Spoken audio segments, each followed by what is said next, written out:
이상한 분의 칼럼을 얼마 전에 읽었습니다.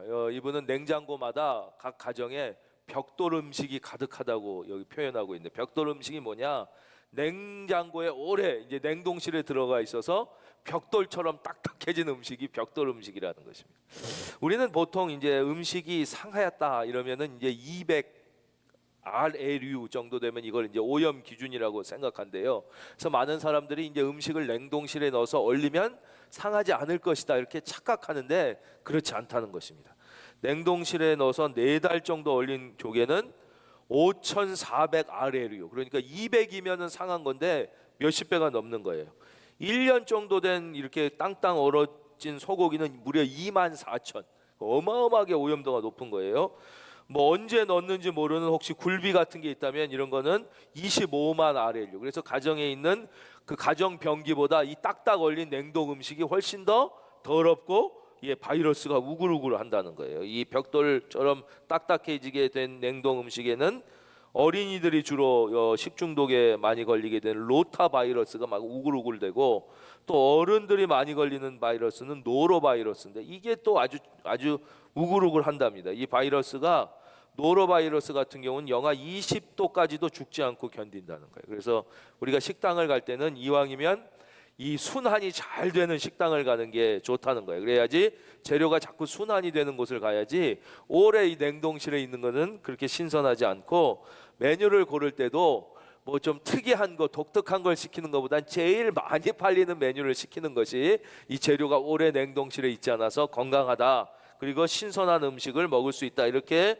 설명하고 있어요. 여기서 진짜 중요한 거는 이 음식에 대한 얘기가 아니라 바로 우리의 신앙에 대한 이야기죠. 바로 우리의 신앙도 이 냉동 벽돌 신앙 같은 신앙이 있다는 것이죠. 20년 전에 그 믿음, 10년 전에 받은 그 은혜, 5년 혹은 작년에 받은, 그때 받아서 냉동실에 얼려놓은 것처럼 그때 받은 은혜와 그때의 믿음을 가지고 오늘 신선한 믿음인 것처럼 착각하고 살아가면, 그것은 우리의 인생이, 우리의 신앙이 오염됐을 가능성이 높고 신선하지 않고 능력이 없다는 것이에요. 그래서 하나님은 늘 우리에게 얼린 음식을 주시는 게 아니라 하늘에서 날마다 만나를 주셨듯이 우리에게 신선한 은혜를 주시기를 원하고, 할렐루야. 그래서 이 시간도 우리가 주일 말씀을 들을 때 물론이고, 또 평소에도 늘 큐티하는 분이 우리 많으시잖아요. 하나님의 말씀을 읽고 날마다 기도하면서 만나와 같이 신선한 은혜를 새롭게 공급받으며 오늘의 신앙으로 살아야 승리할 수 있고, 이게 건강한 신앙이 되지, 10년 전, 20년 전, 작년에 묵혀놨던 그 믿음을 가지고 살면 그건 건강한 신앙이 될 수 없다, 그것입니다. 오늘도 이 예배를 통하여 우리 하나님이 신선한 은혜 주실 줄을 믿고 우리 은혜를 사모하고 건강한 신앙으로 승리하시기를 주의 이름으로 축원합니다. 이제 오늘 말씀을 통해서, 오늘 본문은 사도 바울이 억울한 재판을 받고 아주 억울한 판결을 받고 이제 이 죄수가 돼서 로마에 들어가는 장면이에요. 이 장면을 통하여 우리가 어떻게 고난을 극복하여 축복으로 바꿀 수 있는지, 이 속에 담겨져 있는 이제 하나님의 지혜를 세계 공부하려고 합니다. 첫째, 우리가 이 고난을 축복으로 바꿀 수 있는 첫째 비결은 기도로 고난을 준비하는 것이에요. 늘 미리 기도로. 이 예수님께서 사도행전 20장 23절, 21장 11절에서 반복해서 사도 바울에게 뭐라고 말씀하시느냐? 고난이 온다. 너에게 고난이 있을 것이다. 고난이 온다고 계속 반복해서 말씀해 주고 계세요. 이거는 사도 바울을 겁주려고 그러는 게 아니에요. 왜 그렇게 말씀하시냐? 미리 기도로 준비해서, 당황하지 말고 미리 평소에 기도해야 돼. 따라하겠습니다. 평소에 기도하자. 평안할 때 기도하자. 미리 기도로 준비하면 이 고난을 축복으로 바꿀 수 있다는 것이죠. 우리는 다 고난이 없기를 바라고 고통이 없기를 바라고 늘 평안하길 바라죠. 그러나 하나님은 성경에서 계속해서 그런 인생은 없다고 말씀하시는 거예요. 예수 믿는다고 해서 고난이 없지 않고, 예수 믿는다고 해서 고통이 피해가지 않는다고 말씀하시는, 모든 인간은 다 고난과 고통을 통과해서 인생의 길을 지나가게 된다고 반복해서 말씀하면서 알려주시는 거예요. 왜냐? 그래서 우리가 평소에 기도로 준비해서 고난이 왔을 때 이 고난 때문에 당황하고 무너지는 인생이 아니라 미리 기도로 준비하면 이 고난을 극복할 수 있고, 그냥 극복하는 정도가 아니라 고난을 변하여 놀라운 축복으로 만들 수 있는 것이에요. 요셉 같은 사람 보십시오. 요셉은 7년 흉년이 왔을 때 미리 준비하는 거예요. 미리 믿음으로 준비했더니 그 다음 7년 흉년이 막 오잖아요. 그럼 그 풍년으로 흉년을 그냥 간신히 넘어간 정도가 아니에요. 그 7년 흉년을 통하여 미리 준비했더니 잃어버렸던 헤어졌던 가족을 다 만나고, 그 관계가 다 회복되게 되고, 수많은 나라와 민족에게 도움의 손길을 펴서 하나님의 살아계심을 증거하게 되는, 오히려 이 뒤에 오는 흉년이 미리 준비했더니 축복이 됐던 것이죠. 우리 사랑하는 큰은혜 교회 모든 성도님들은 평안할 때 기도하시고 늘 하나님께 기도하셔서 혹시 인상의 고난과 고통이 올 때 당황하여 넘어지지 말고 무너지지 말고 축복으로 바꾸시기를 주의 이름으로 축원합니다. 근데 왜 우리가 이거를 미리 기도로 준비 못하느냐? 우리 마음에 이런 잘못된 마음이 있어요. 그 기도를 해서 고난을 막 축복으로 바꾸는 건 특별한 사람들 얘기가 아니냐. 그건 특별한 믿음이 있는 사람들 얘기고, 그렇게 기도를 통하여 응답받고 막 엄청난 일을 하는 건 특별한 믿음, 막 탁월한 영웅적 믿음을 가진 사람들 얘기지. 나 같은 보통 사람이나 믿음이 약한 사람은 이건 나에겐 해당되는 게 아닌 것 같은 이런 마음이 드는 것이. 성경은 우리에게 뭐라고 말씀하시냐면요, 기도의 위대한 영웅이었던 엘리야를 너희와 성정이 똑같은 사람이다, 이렇게. 즉 엘리야는 특별한 사람이 아니었다는 거. 우리랑 성정이 똑같아. 겁이 많아요. 어려운 일이 닥치면 막 두려운 마음이 막 생겨요. 또 스트레스에도 약해서 스트레스 받으면 너무 지쳐가지고 막 나무 아래 가가지고 난 이제 아무것도 못하겠어요 막 드러 누워요. 우리랑 비슷한 거예요. 어쩌면 더 약할지도 몰라요. 막 여자가 죽이려고 쫓아오니까 막 아유 무서워요. 하나님 나 죽겠어요. 나 이제 살기도 싫어요. 난 이제 그냥 죽여주세요. 막 이제 막 이래. 그러니까 엘리야라고 특별했던 사람이 아니라는 거예요. 엘리야도 다 우리와 똑같은 약함을 지닌 사람이었으나 엘리야가 특별했기 때문에 기도로 위기를 넘기고 위대한 일을 하고 기도의 응답을 받은 것이 아니라, 똑같이 연약한 엘리야였지만 하나님이 위대하시기 때문에, 바로 하나님이 능력이 있으시기 때문에 아무리 약하고 연약한 자라도 하나님을 믿는 믿음으로 미리 기도하고 준비하면 우리에게도 놀라운 일이 일어날 줄로 믿습니다. 특별한 사람이라 특별한 은혜를 받은 것이 아니라 다 똑같이 약하고 연약한 인간이지만 위대하신 하나님을 믿고 그 하나님, 좋으신 하나님의 능력을 의지하고 기도로 나아갈 때 좋으신 하나님의 은혜와 능력이 크시기 때문에 아무리 연약한 자에게도 그런 은혜가 임한다는 것이에요. 그래서 우리는 그래요. 약해요. 맞아요. 저도 너무 약해요. 저도 너무 겁이 많아요. 우리는 두려움이 많아요. 우리는 정말 이런 위대한 신앙의 영웅들과 내 스스로를 비교해 볼 때 너무 연약한 것 같고 아무것도 아닌 것 같아요. 예, 맞아요. 그러나 우리 하나님은 연약할수록 더 사랑하시고, 여러분 자녀를 보십시오. 약할수록 더 마음이 가시고, 그런 자의 기도를 절대 외면하지 않으시는 분이니까 여러분 낙담하지 말고 실망하지 말고 평안할 때 기도하고 고난이 왔을 때도 두려워하지 말고 기도하여 승리하시기를 예수님의 이름으로 축원드립니다. 두 번째, 우리가 어떻게 고난을 이기고 승리할 수 있느냐? 고난이 올 때 이게 축복임을 믿어야 되는 거예요. 그래서 이 믿음의 태도를 견지해야 되는 거예요. 막 고난이 온다고 막 두려워하지 말고 덜덜 떨지 마. 하나님의 자녀답게 이 담대한 믿음의 태도를 견지해야 돼요. 한번 같이 따라할까요? 담대함을 유지하자. 우리는 하나님의 자녀, 담대함. 요한복음 16장 33절. 세상에서 너희가 환난을 당하나, 이 환난은 큰 고난이에요. 큰 고난을 당하나 담대하라. 내가 세상을 이기었노라. 히브리서 10장 35절. 그러므로 너희 담대함을 버리지 말라. 너희 담대함 버리지 마. 이것이 큰 상을 얻게 하느니라. 기가 막히죠. 우리가 뭐를 성취해서 큰 상을 얻는 게 아니라 어려운 일이 있거나 고난이 올 때 하나님의 자녀로 이 담대한 태도를 버리지 않으면 그것만 가지고도 큰 상을 주신다는 거예요. 진짜 우리 하나님 좋으심. 저 어렸을 때부터 겁이 많아가지고 뭔 일을 하거나 뭐 누구랑 이렇게 갈등이 생기거나 다른 반 애들이랑 뭐 이러면 너무 이렇게 겁이 났었어요. 그러면 이제 친구들이 저에게 응원해줬던 생각이 나요. 규호야 쫄지 마, 막 이랬던 기억이. 쫄아가지고 안 되는 거예요. 예, 축구할 때 가도 이렇게 페널티킥 넣으려고 그러면 이상하게 막 이렇게 겁이 나고, 누가 뭐라고 큰 소리만 하면 막 겁이 나고 그랬었거든요. 우리가 아마 저랑 비슷한 성격을 가진 분들이 계실지 몰라요. 여러분, 하나님이 우리의 아버지심을, 우리는 고아가 아니에요. 우리는 버려지지 않아요. 우리 뒤에 하나님이 계심을 든든히 믿고 겁내지 말기를 바랍니다. 그게 하나님의 자녀, 이 담대함을 갖는 거예요.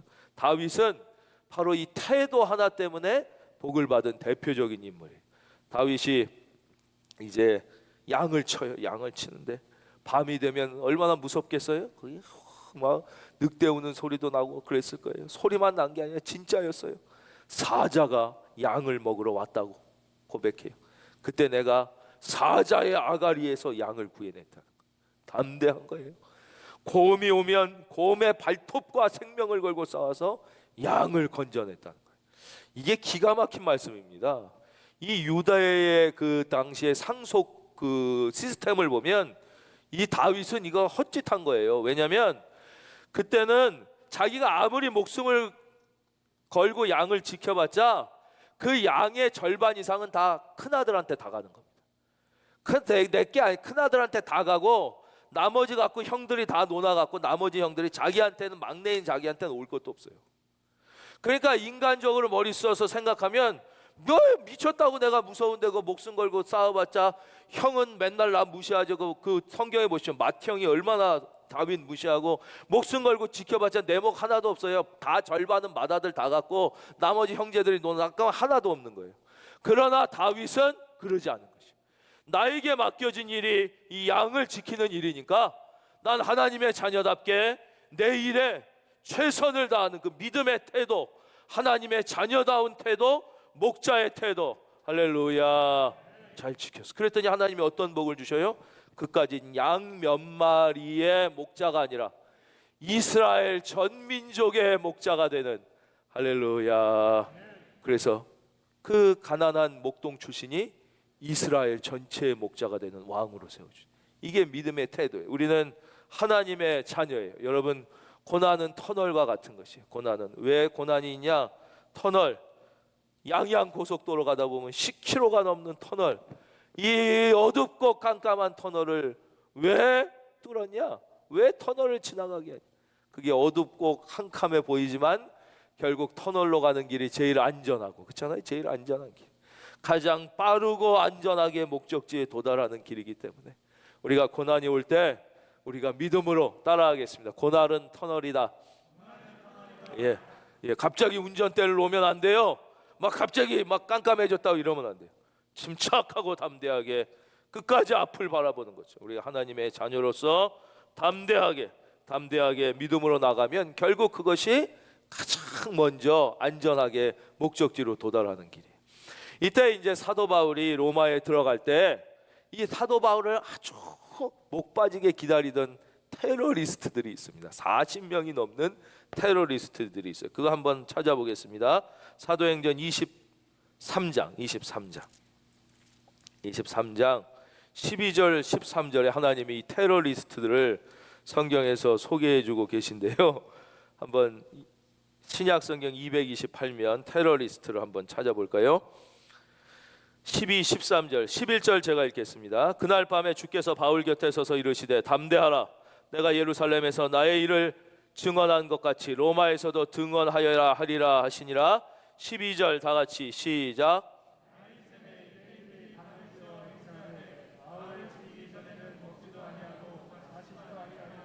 이같이 동맹한 자가 40여 명이더라. 야, 우리가 한두 명만 나 죽이겠다고 만약에 이래도 얼마나 그 무서운데 40명이 넘는 사람이 맹세를 한 거예요. 목숨을 걸고. 다윗 죽이기 전까지는 먹지도 않고 마시지도 않고, 이런 이 극단주의 이슬람 세력 같은 테러리스트들이 이 다윗이 아니라 사도 바울을 죽이려고 막 이러고 있었는데, 사도 바울이 평안히 요즘처럼 기차 타고 운전하고 걸어서 로마로 갔으면 다 죽는 거예요. 억울한 것 같지만, 누명을 쓴 것 같지만 오히려 재판을 받아서 로마의 죄수가 돼서 들어가니까, 로마의 군인들이 죄수를 호송하는 게 그냥 죄수를 호송하는 것 같았지만, 이 보니까 나중에는 그게 다 경호원들이 된 거예요. 다 바디가드들이 돼서 이 사도 바울을 지킴으로 로마에 가는 거예요. 사도 바울의 소원, 내가 세계의 중심 로마에 가서 마지막까지 예수 그리스도를 증거하리라는 그 소원을 이루기 위하여 로마로 들어가는 가장 안전한 길이 바로 죄수가 돼서 오히려 이 로마 군인의 이 경호를 받고 들어가는 거예요. 이 사도 바울의 생각과 전혀 상상도 못했지만, 하나님은 이런 특별한 방법으로 이 사도 바울을 로마에 들여보내 주신 것처럼, 우리가 이해할 수 없는 인생의 고난이 오고, 지금 뭐 정말 민족의 고난이고 교회의 고난이고 세계 인류의 고난인데, 우리가 이 고난 때문에 아유 어떡하면 좋을까, 우리가 인간적으로 생각하면 마음이 무너지지만, 믿음의 눈을 들어 보면 이것이 가장 우리를 사랑하시는, 나보다 나를 더 사랑하시는, 나의 생각과는 비교도 안 되는 하나님의 위대한 방법인 줄로 믿습니다. 이사야 55장 8절에서 9절. 이는 내 생각이 너희의 생각과 다르며 내 길은 너희의 길과 다름이니라. 여호와의 말씀이니라. 이는 하늘이 땅에서 높음같이 내 길은 너희 길보다 높으며 내 생각은 너희 생각보다 높음이니라. 그래서 고난이 이제 소금과 같다고 우리가 생각한다면, 만약에 이 컵에 고난이라는 소금이 한 주먹 들어가면 이거는 짜서 못 마시게 될 거예요, 우리가. 그런데 만약에 한강에 소금을 한 주먹 뿌린다면 이건 아무, 우리가 이제 고난을 이기는 이 고난의 터널을 우리가 담대하게 통과하는 방법 가운데 하나는 무엇이냐면, 하나님이 고난을 줄여주시는 것보다는 오히려 우리의 그릇을 크게 해서 통과하게 하실 때가 많다는 거예요. 예, 소금을 여기 한 줌 뿌리면 짜지만 한강에, 그러면 어떻게 우리의 그릇이 커지냐, 우리가 한강 같아지냐, 이게 우리 스스로는 안 되거든요. 그래서 바로 믿음이 필요한 거예요. 믿음은 뭐냐? 우주보다 크신 하나님에게 우리가 붙어서, 할렐루야, 그 하나님의 그릇만큼 커지는 것이.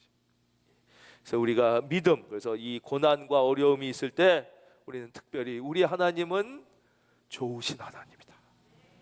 나의 하나님은 좋으신 하나님. 여러분, 여러분의 하나님이 좋으신 하나님을 믿으십니까?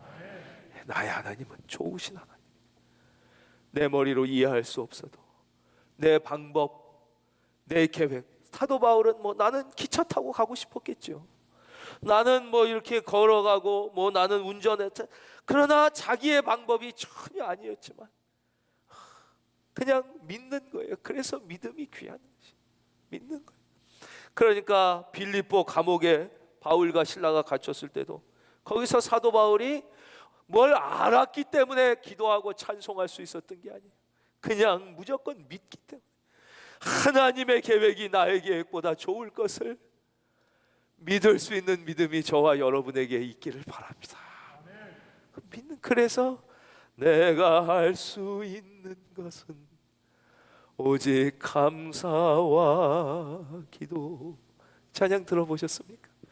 내가 할 수 있는 것은 오직 감사와 기도. 우리가 나의 하나님은 좋으신 하나님임을 믿고, 그 하나님과 하나 되는 거, 이게 믿음이라고 그랬어요. 믿음을 가지고 여러분 담대하게 승리하시기를 바래요. 마지막으로 우리가 고난을 축복으로 바꾸는 세 번째 지혜는 바로 이 고난이 소망의 응답. 소망, 성경은 소망이라는 단어를 쓰고요, 우리는 희망이라는 단어를 쓰고, 또 이걸 다른 말로 바꾸면 소원입니다. 소원. 바로 소망. 이 고난이 우리의 소원의 응답이에요. 우리의 소망의 응답임을 믿고 우리가 감사하고 기뻐하는, 소망의 응답임을 믿는 거예요. 그러므로 또한 내가 너희에게 가려 하던 것이 여러 번 막혔더니, 이게 로마서 15장 22절에 사도 바울의 고백. 사도 바울의 소원이 뭐냐? 아까도 말씀드렸지만 로마에 가는 거예요. 근데 로마에 가려고 하는 길이 여러 번 번번이 막히는 거예요. 예. 여러분, 이 말씀을 우리에게 적용하겠습니다. 우리의 마음의 소원이 번번이 막히는 거예요. 취업의 길이 번번이 막히는 거예요. 한 번 막히는 것도 아니라 여러 번 막혀요. 우리만 여러 번 막히는 게 아니에요. 낙담하지 마세요. 사도 바울 같은 사람도 여러 번 막히는 경험을 하는 거예요. 결혼의 길이 여러 번 막히기를 또 하고, 사업의 길이 여러 번 막히기도 해요. 그렇죠? 승진의 길이 여러 번 막히기도 하고, 자녀의 앞길이 여러 번 막히기도 할 때도 많은 거예요.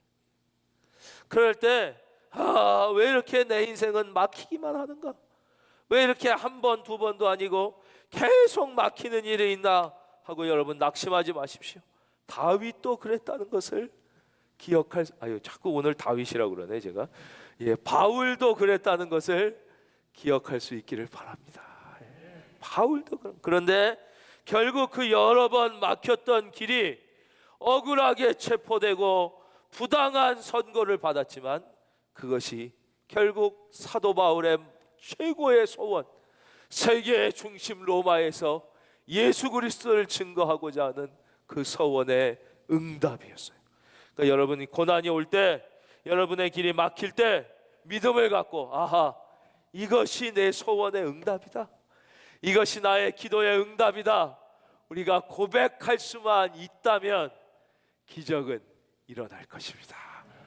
그렇게 고백할 수만 있다면 기적은 일어나게 되는 것이죠.